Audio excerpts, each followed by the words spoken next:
Yes. I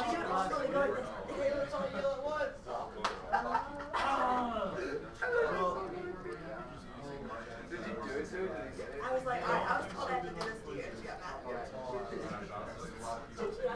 me. All right, so we're going to talk about differentials today. So recall. We like to say recall in math. For a single variable function, y equals f of x. The differential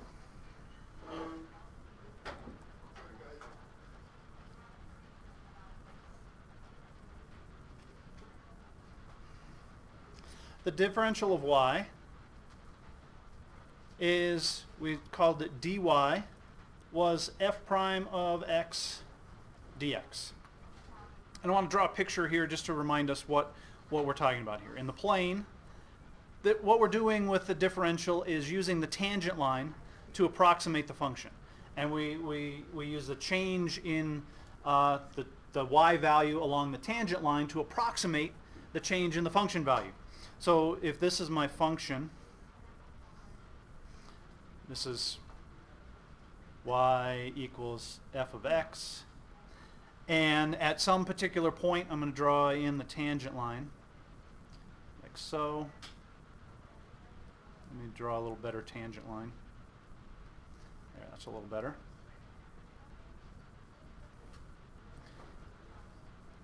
So this is the tangent line. We're going to call this distance is delta x. And often, with a single variable function, we often just call delta x dx because the change in x doesn't depend on anything else. This distance we called is what we are saying is dy. This, sorry, no, not that distance. The distance from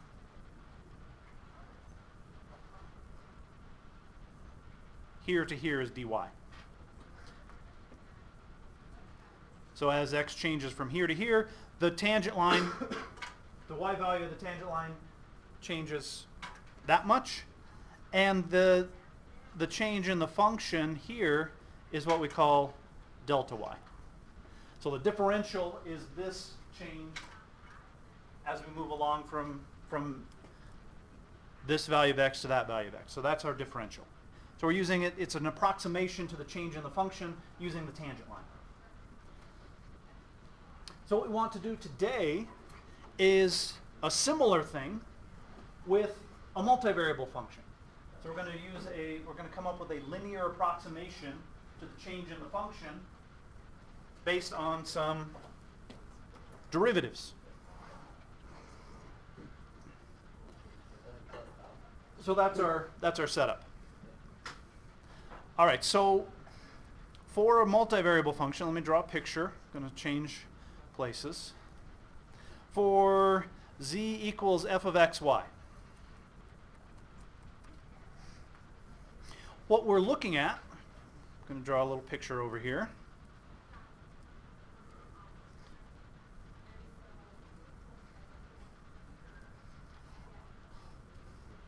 We're looking at the change now in the z value of the function, or the height, if we want to think of it that way.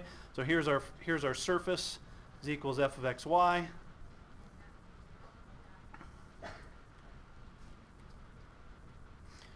Now this is what the students last year called the blanket.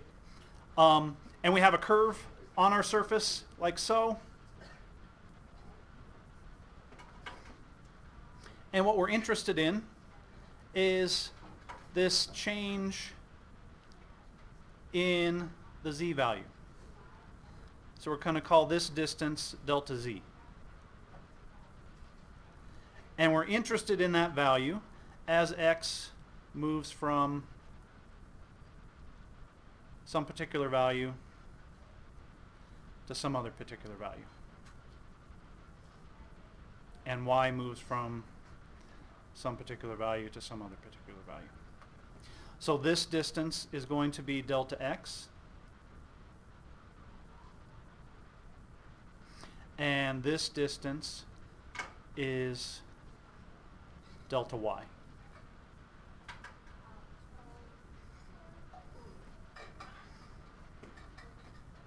So we call delta x and delta y increments of x and y. The increment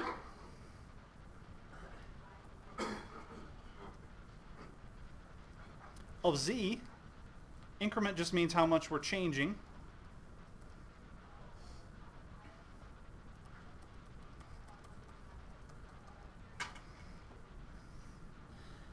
Delta z is what we're going to call it. It's what we've labeled here. Delta z is just f of x plus delta x, comma y plus delta y, minus f of xy. So this is x and this is y. So we want to know how much the function changes as we move this distance in the x direction and that distance in the y direction. Y is this point on the y-axis here, and x is that point on the y-axis. And then we're moving along that much, and we're moving along that much there.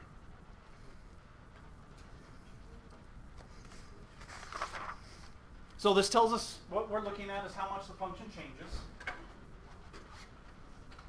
when we change the x and the y value that much. All right, so our approximation, to approximate this quantity, what we're going to do is define our differential to be the change in the height of the tangent plane at this point. So we're going to construct a tangent plane. That tangent plane is going to approximate the surface, and we're going to calculate how much the tangent plane changes in z value as we move from x, y to x plus delta x, y plus delta y.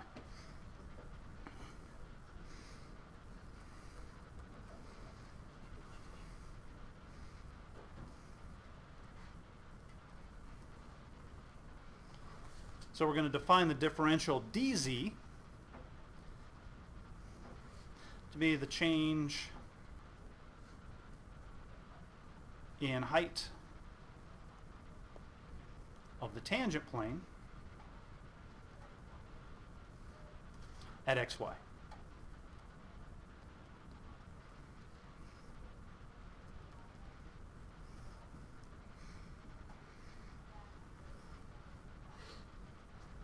All right, so I'm going to write down on the next page what that differential is. We'll draw another picture showing that tangent plane approximation idea. So we're going to, very similar to what we did with our single variable function, our tangent plane is going to be our linear approximation. All the variables in our equation for the tangent plane are first degree variables, so it's a linear approximation. So we're going to use that as our approximation to that change. We're going to, and then in chapter 15, we'll see this idea again with using the tangent plane, a tangent plane, to approximate a portion of the surface. So this is something that we'll use in the future as well. So we're going to define the differential to be the change in the height of the tangent plane. We can show, and we'll see a little more of this when we talk about it in chapter 15, but we need a few more tools before we can do that. We can show that dz, the change in the height of the tangent plane, is the partial of z with respect to x, delta x, plus the partial of z with respect to y, delta y. And this is called the total differential.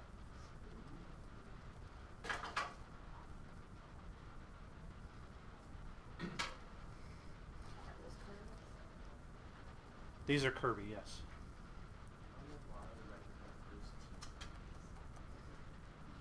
So we call this the total differential.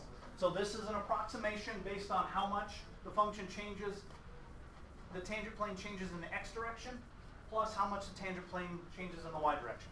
And this is kind of along the lines of what Dylan, you, and Kira were thinking about on the one problem with the tangent line. That's kind of the idea that we're using here. So we're adding together the changes as we move in the x direction and the changes as we move in the y direction. And at a particular point, this is going to be our linear approximation of the surface. So we're saying, well, at that point, we're going to approximate the surface with just a plane. And we're interested in what happens on the plane instead of on the surface. So let me draw a picture here.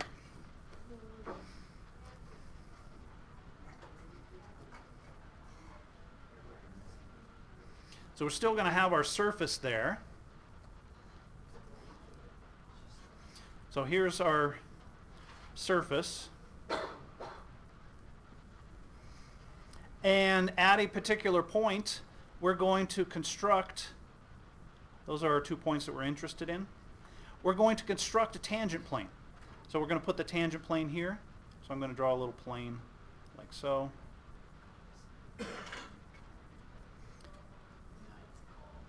There is a portion of the tangent plane at xy. Yes, so it's touching the surface, it's tangent to the surface right here. And again, this is at our point x, and this would be our y coordinate, and we're moving along on the surface. That distance is delta x, and we move along in the y direction. This distance is delta y. And we're going to project this up onto the tangent plane. So there's the point. If we project that x plus delta x, y plus delta y up onto the tangent plane, and then we're going to project this over onto the z-axis. And we're going to call that distance dz.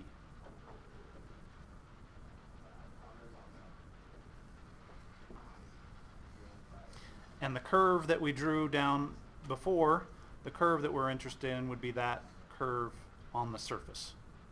Where does that top point dz the green one? That's the point. If we found that point rather than on the surface, that's the point at x plus delta x, y plus delta y on the tangent plane. So we're moving along the tangent plane from here to here rather than along the surface. So is the tangent plane only touching the one side? Yes, it's tangent at this one point. Yes. Slap this tangent plane. Things like that. You have no. But you could try to make a plane that touches both. Well, it couldn't be tangent at both points. Right. It could be tangent at one It could be kind of like a secant plane. Okay. It would like slice through both points. You could do that, yes. But we just made this our definition. With this definition, dz is a partial of z with respect to x, delta x, plus a partial of z with y and delta y. So this is like the one variable differential where we had f prime delta x, but we're changing in the x direction and the y direction. So we have kind of f, the derivative with respect to x times the change in the x, plus the partial with respect to y times the change in y. So we're adding those two together. And as delta x and delta y approach 0,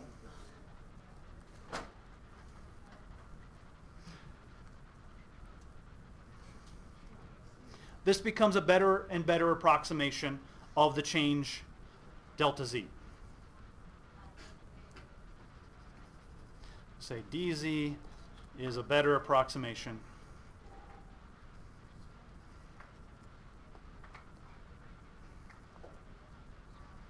of delta z.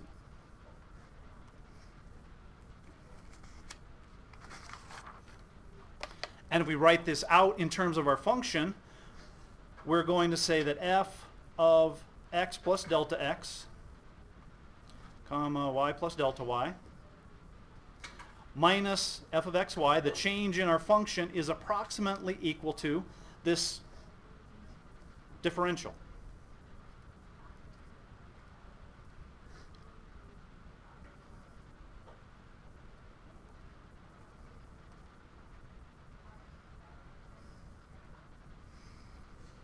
Or we could say that we can approximate our function f of x plus delta x, comma y plus delta y. Oops, I need my y.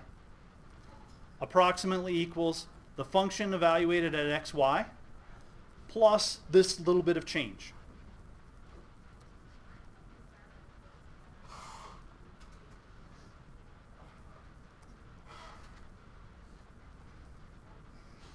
So we can approximate the change in our function in this way. And just in terms of notation, usually we write the differential dz as the partial of f with respect to x dx plus the partial of f with respect to y dy, with the understanding that these are actually increments and not differentials themselves.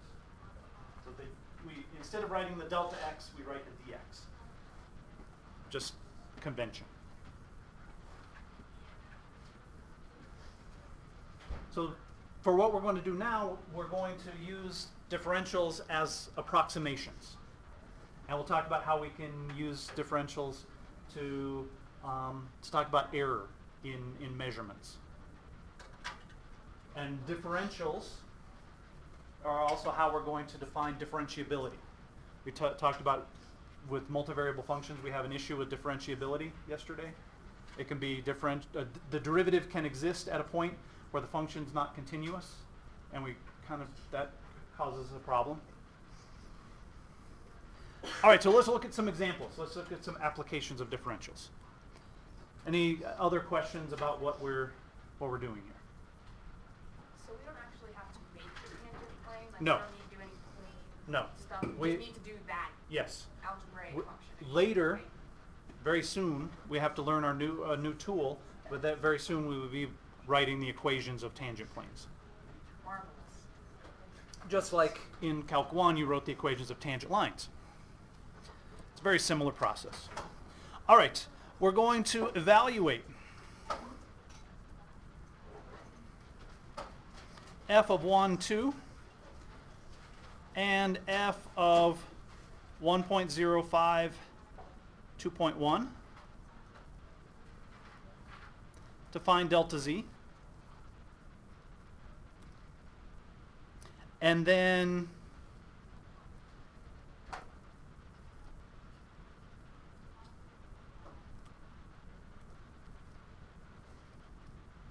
approximate delta z with dz for my function is x e to the y. So since we have nice calculators that'll calculate these things, we're going to plug these into our calculators, and we get f of 1, 2 is 1 times e squared, which is about 7.389 if we calculate that out. And f of 1.05, 2.1, 1.05 e to the 2.1 is approximately 1.185. Sorry, that was a difference. 8.574. So delta z is about, if I subtract these two, it's about 1.185. 8.574 minus 7.389. Interesting thing about this is when you plug these in your calculators, you're getting an approximation to that value, but a very good approximation. Your calculator's calculating those quantities approximately also. So that's our delta z. That's how much the function changes as we move 0.05 in the x direction and 0.1 units in the y direction.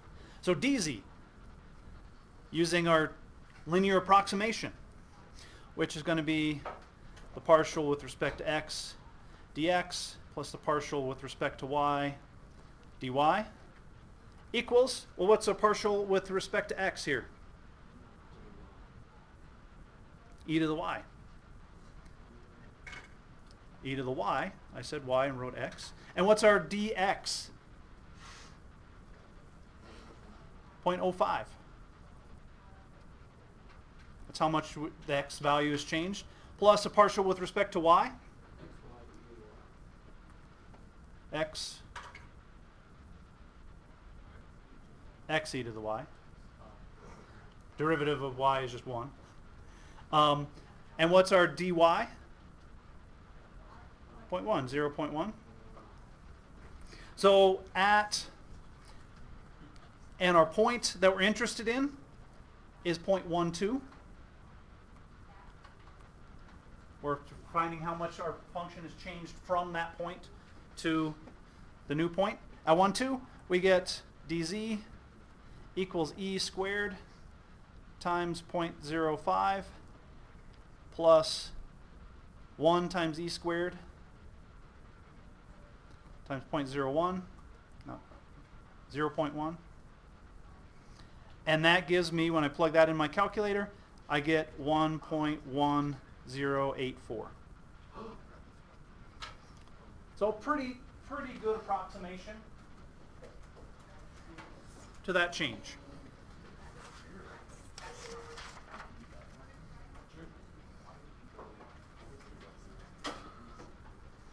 So that problem where we're not doing hundreds ways is acceptable. Well, it's pretty good. It's all a matter of what you find. Right. All right. For this next, yes. Is the difference between dz and delta z also real? No. So the error- Well, it's an error. Yeah. It would be an error. We'll talk about errors in just a second. Completely wrong game. All right. For this next one, we want to find f of xy.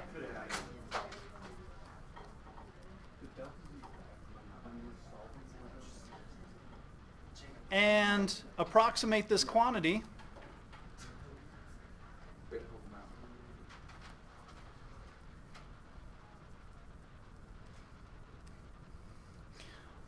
with the differential.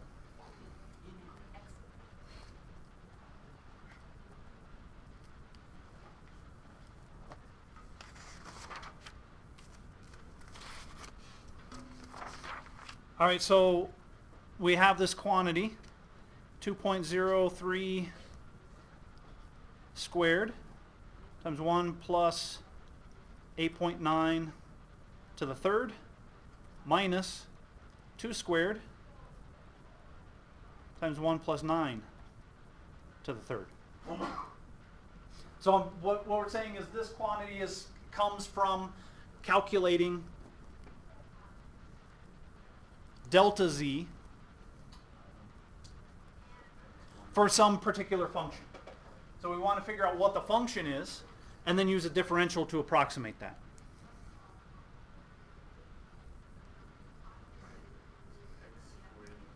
So what are you saying, Sean? Z is x squared times 1 plus y cubed. Right? Because this is something squared times 1 plus something to the third power. And this is a little more, the something a little more, but it's squared, and something a little less than 9 to the third power. If you used your variables differently and said y squared plus 1x squared, nothing would You'd be fine. Nothing would change. All right. So there's our function based on the form. What is the point that we're interested in? So the point of interest is 2, 9. Delta x, 0.03. And delta y, negative 0.1. All right, so now we're going to approximate this quantity, approximate that quantity with the differential. So dz is going to be dz dx, 2x times 1 plus y to the third, times delta x, plus dz dy, 3x squared, 1 plus y squared, times negative 0.1. And then we plug in 2, 9, and we calculate, and this comes out to be dz is approximately 0.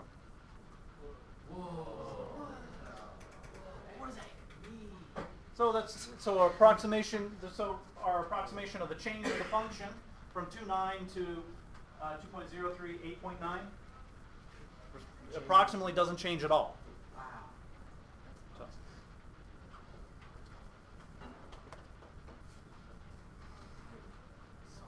All right, questions there?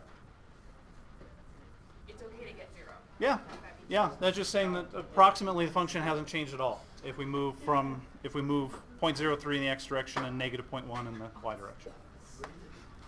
All right, let's talk about error now. Another way that we can use differentials is to find errors in measurements. So let's say we have a right circular cylinder.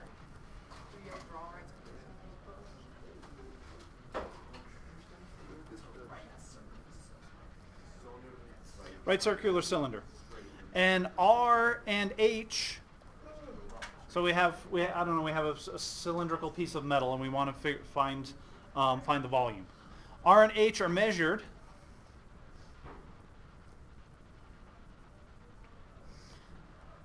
with possible errors of 4%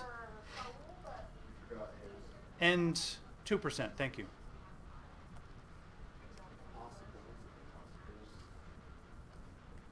Yeah, that's an abbreviation. Possible errors, just possibles. I should have put an apostrophe there. Possible errors of 4% and 2%. Respectively. I'm not going to write that. So we want to approximate. Dylan, I'm trying to understand. The relative error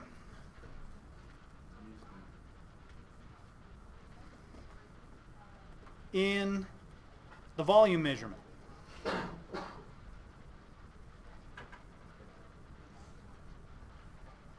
So we measure the radius and we measure the height, and we use those to calculate the volume of this cylinder. But we have an error, possible errors in the radius, possible errors in the height. That's going to contribute to the error in the volume measurement. Well, we can use differentials to come up with this approximation. We need to know how much each contributes. Now, relative error.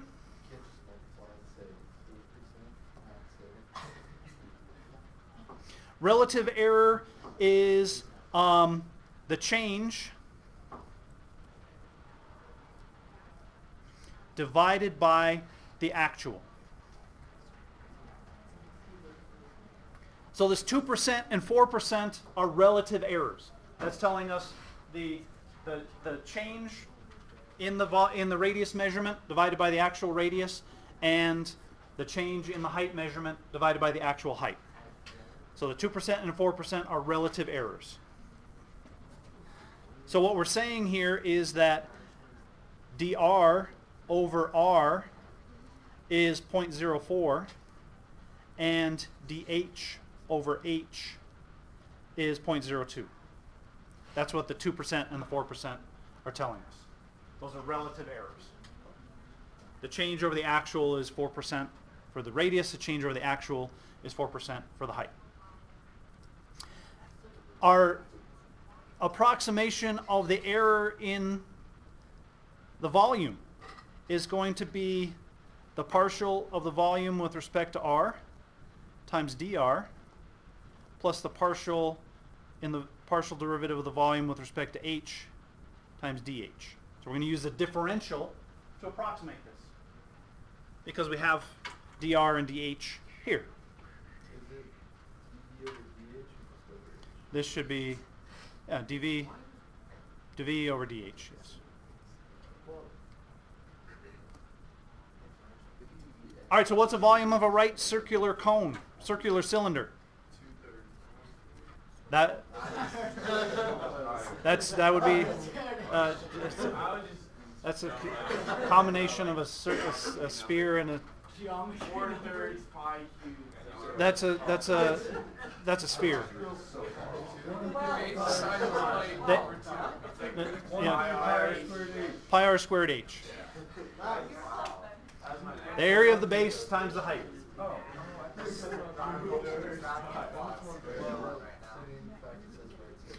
All right, so dv is going to be the partial of v with respect to r, 2 pi r h dr, plus the partial of v with respect to h, pi r squared dh. That's an h. The relative error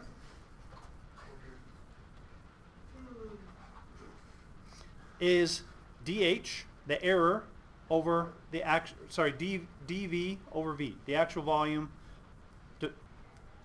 divides the error in the volume, the change. Well, let's calculate this quantity. Here's the volume. Here's dv. dv over v is 2 pi r h dr divided by pi r squared h plus pi r squared dh over pi r squared h. And we simplify this, and what do we get? 2 dr, 2 dr over r plus dh over h. Here is dr over r, our relative error. Here's our dh over h, our relative error in the height measurement. So the relative error is 2 times 0.04 plus 0.02 equals 0.10 or 10%. That's real close to 8%. That's what I'm saying. Only like 22. It's only like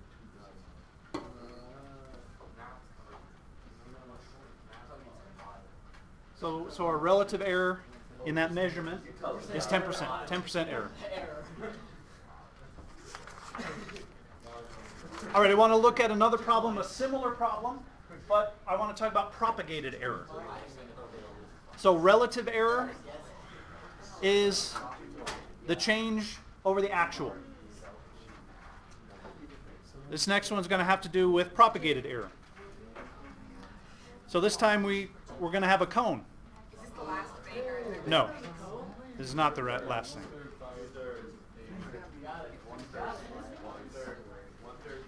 The radius and height of a right circular cone are measured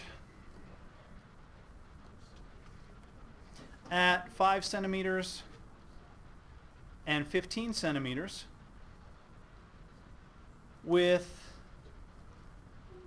an error of plus or minus 1/10 of a centimeter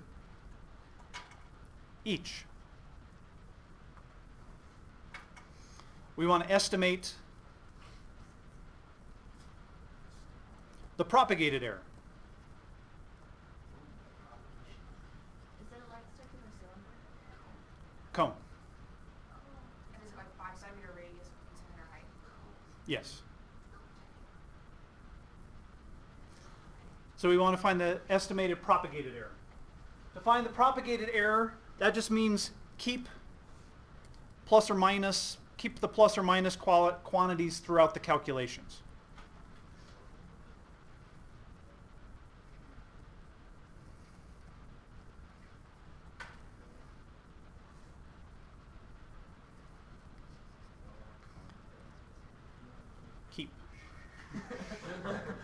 Keep the plus or minus quantities throughout. So what we're saying is dr is plus or minus 0.10 and dh is plus or minus 0.10.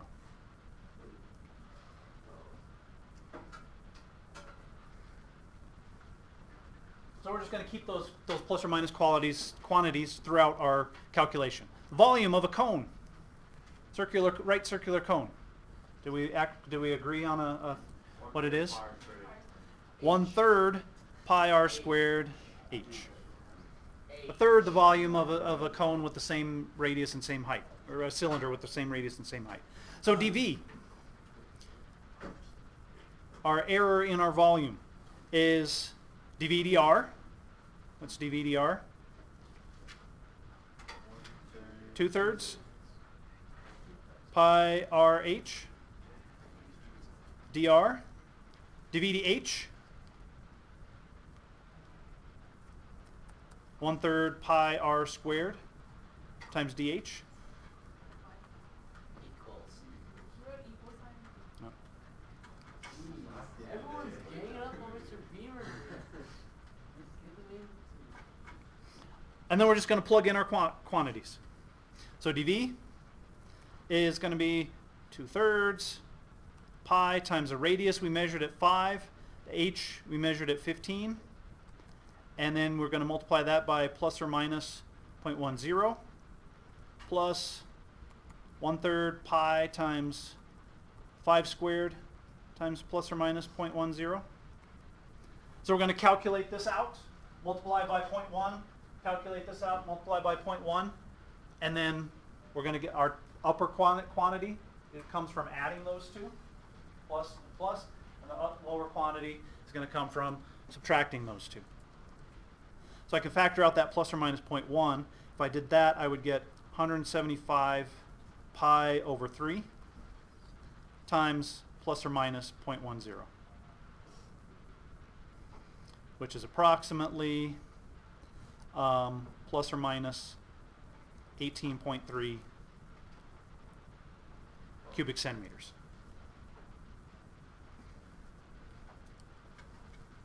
So our measurement of the volume, if we measure the heights and the radius with that accuracy, could be off by as much as, could vary through a range of about 36 cubic centimeters. So the way that we find, so that is the difference between non. This would be the error in our measurement. That's the error, but then how do we get the plus or minus? Because do we just What? multiply the plus and the minus? Plus and the minus. And then, so then wouldn't you just report the upper and lower bound? It depends on the experiment and what's. But if we reported just the upper and lower bound, that would be an acceptable way to answer this type of question. Yeah.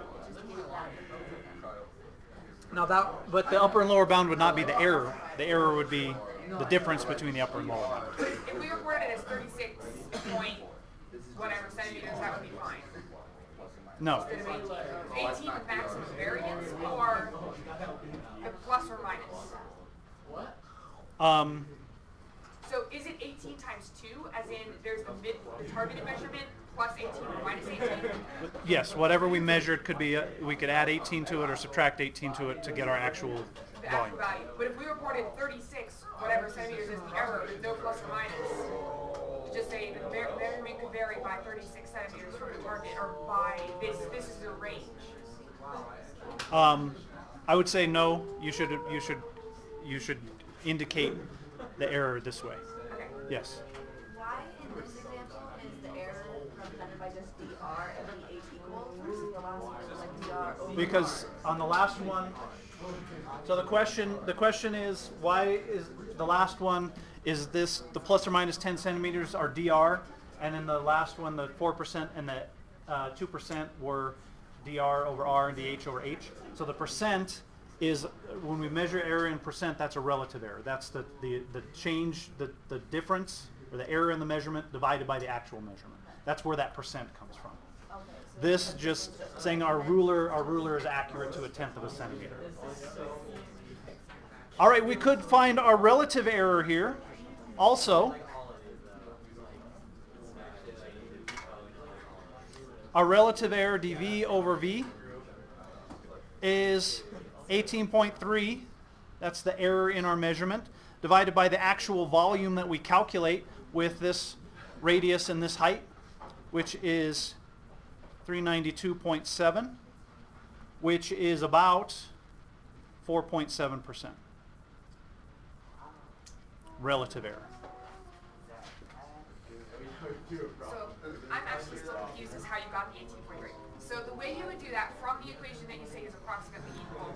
I just factored out the 0.1, Okay. calculated these quantities, and added them together. And then that is your targeted measurement.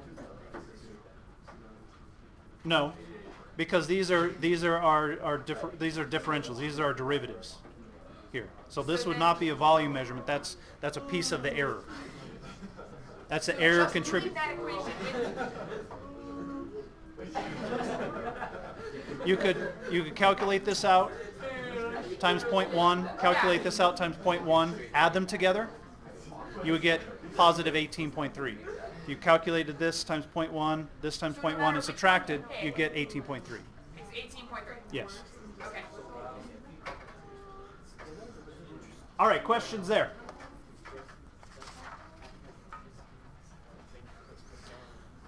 All right, last thing I want to talk about is differentiability. Can you fit on 2 lines? No.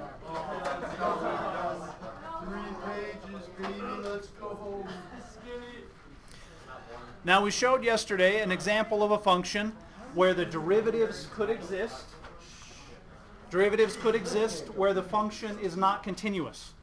So we don't want to define differentiability so that our function is differentiable. We add a point where it's not continuous. We want differentiability to imply continuity, like we do for a single variable function. So even though the derivatives exist, we're still going to say that the function is not differentiable at that point, but the derivatives can exist. So strange things can happen with multivariable functions. We're going to define differentiability. Z equals f of xy is differentiable. We're going to use increments to define differentiability. If delta z can be written as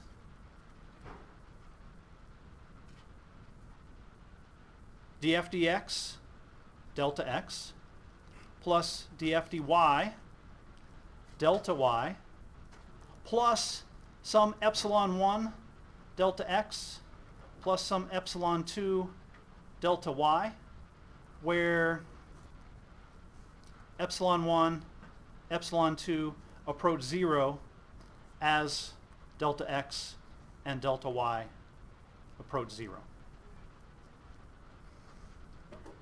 So what we're saying is we're defining a function to be differentiable if the increment and the differential approach each other as delta x and delta y approach 0. So we want the differential and the increment to be the same as delta x and delta y approach 0. With this definition, differentiability implies continuity.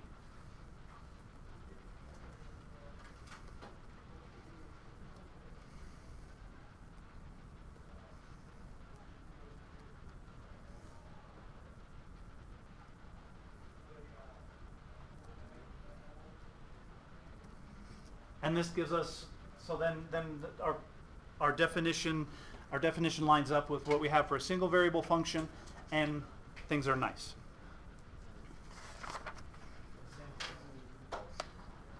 All right, very quickly. I know we're short on time. If we wanted to show that z equals x squared y is differentiable,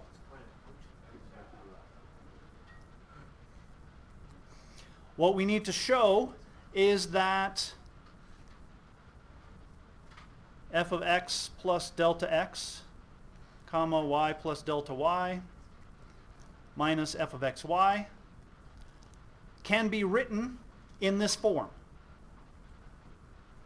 So we write this out. So x plus delta x, y plus delta y is going to be x plus delta x squared, y plus delta y, minus x squared y. And we're going to calculate that out. So since we're short on time, I'm going to skip the intermediate steps of multiplying this all out. And I'm going to show you what we end up with. So we end up with 2xy. We multiply this out, and we combine some like terms.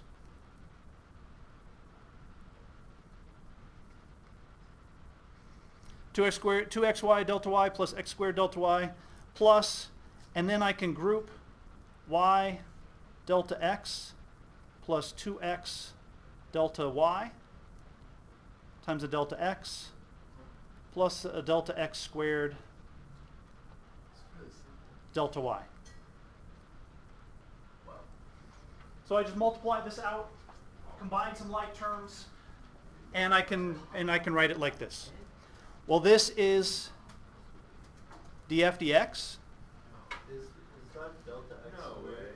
Like delta x? Okay. Sorry, yes, that's delta x squared. That's df dy. This is epsilon 1, and this is epsilon 2. And epsilon 1 and epsilon 2 approach 0 as delta x, delta y approach 0. So that would show that that function is differentiable.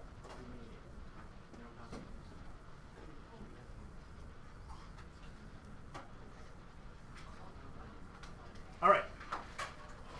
And if we can write it like this, we can assume that those other two statements are true. Which other two statements are true? That epsilon 1 and 2 are 0 and the other 2 are Well, true. these approach 0 because this has a delta x and a Yeah, delta and a y delta y with it. with it, and this has a delta x with it, so they have to approach 0 as delta x and delta y approach 0. All right. So as long as that's true, you're set. As long as that's true, your function is differentiable. Too much knowledge. I mean, like, Is that a 29 or a 24? Let me double check. It's on the board. It's on the board. That's a 29. We've already written it. And what are the last two? 40 and 42?